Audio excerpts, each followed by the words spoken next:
Last week we explored what the average Joe's trifecta would be, and this week is time for the City Boy. Hi guys and welcome to the channel. If this is your first time to the channel, we're talking about credit cards, points, finances, and travel.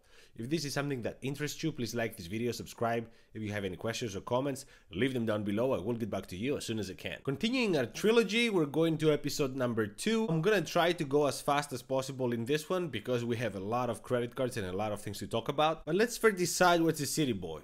A city boy, of course, is somebody that lives in a city or close by, that has a professional job, that typically doesn't commute that much, has a college degree, his job is typically, or her job is typically something that requires a college degree, or is a business owner. Does travel a few times a year, at least a couple of times, ideally internationally. They're always good for good experiences, but never forgetting to look for value. With that in mind, let's jump to today's presentation and come back to wrap it up. So there's two ways to do this, and as you will see, we have two trifectas. It's a no-brainer that a Chase trifecta would be here, and the other one is gonna be a Citi trifecta. But let's see how these two compare, because it's not as favorable for one of the two as I thought. So starting with Chase, we're looking at the Freedom Flex. We looked at this card last week. That is the best credit card for the average Joe's trifecta.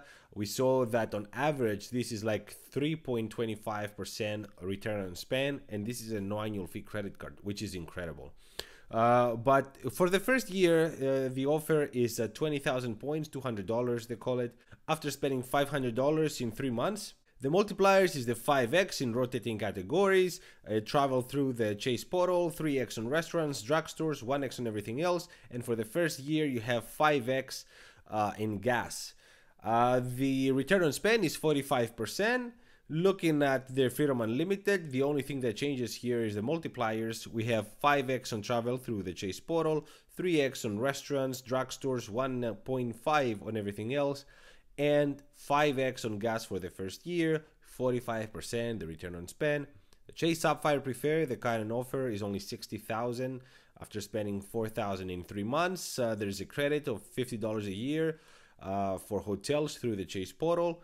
The multipliers, 5x on travel through the Chase portal, 2x on all other travel, 3x on restaurants, groceries, select streaming, 1x on everything else, 25% boost through the Chase portal, 10% back every year, so 10% on the points you earned as a bonus every year. We're looking at the return on spend of 22%. Of course, we're gonna jump to the second year because that's what's important long term. Second and every year after, we apply our imaginary budget of $12,000, equally spread between travel, restaurants, gas, and groceries, so $3,000 each. For this, I decided to show you only as trifecta because we're using trifectas here, and I applied the spending to the best categories per credit card, so all these are completely maximized for that $12,000 spend, and the return on spend would be 5%, which is excellent for a trifecta that only costs $95. Looking at them all together, we see that for the first year, the average return on spend is 37%, and for the second is 5%, as we just discussed. And now we're gonna see the star of the trifecta, which credit card would be the best if you only had to have one credit card. And in this case, it would be the Sapphire Preferred. We're looking on the second year, if we apply all that $12,000 spending on the categories that the Sapphire Preferred offers, and of course we apply that 1.25 for travel, you would get 4.1% return on spend from that one credit card. And we see here color coded what goes where. So for the 3K travel, it would be on the 5X through the Chase portal. The restaurants would be on the 3X. The groceries would be on the 3X. I know it's online, but it's still groceries, so I gave the benefit to the card. And then 1X on everything else, plus the boost, plus the 10% back every year. So you would get roughly 4.1%. But I could already hear you saying, okay, why are you doing the Chase credit cards? Citi is better. Let's see. So the current offer, unfortunately, for the custom cash is only $200 or 20,000 points after spending $1,500 in 3 months. Actually, that's 6 months. I apologize for that. It's 6 months. So 1.5K. What? How many bonuses could you get of this caliber of credit cards? I don't know. I mean, you let me know if you like this. This is very disappointing. We're looking at $200 or 20,000 points, as I like to put it. They doubled the amount that you need to spend, the requirement, but they doubled also the time. So instead of 3, it's 6 months. But yeah, I don't want to spend $1,500 to get $200 back. I mean, this is the kind of money you spend in a month typically, at least as a family. The good thing with this card is that it has the best multiplier system, that 5x, because it applies every month into the highest spending category up to $500. And on this one, we have restaurants too, so you could potentially get great values. 18% is the return on spend, 18%. Just to remind you, on the Chase credit cards, we're looking at the Flex, it was 45%, and this is 18. Things look even worse for the double cash. Right now, it has the same sign-up bonus as the custom cash. So $200 after spending $1,500 in 6 months. There's a 2x on everything, and the return on spend is 15%. So 30% less than the equivalent Chase credit card, which is the unlimited. It looks better though on the Premier, 80,000 points after spending 4,000 in 3 months.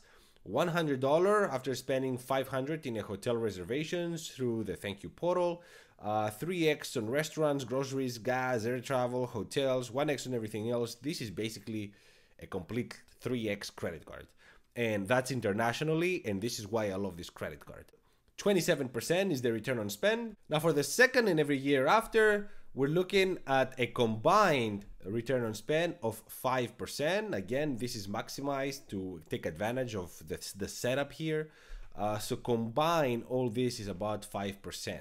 Looking at them next to each other, we're looking at 20% average return on spend on the first year and 5% every year after. Here, I would like to make a pause. Remember, it was 37% for the first year on the Chase setup. It is 20% here. The 5% is the same as the Chase setup, but this is a little stretched because on the Chase setup, you have at least 125 return through the Chase portal, while here, you're gonna get like 1.2 when you transfer. And if you make the mistake not to transfer, you're gonna get even less. Of course, that's the same for the Chase.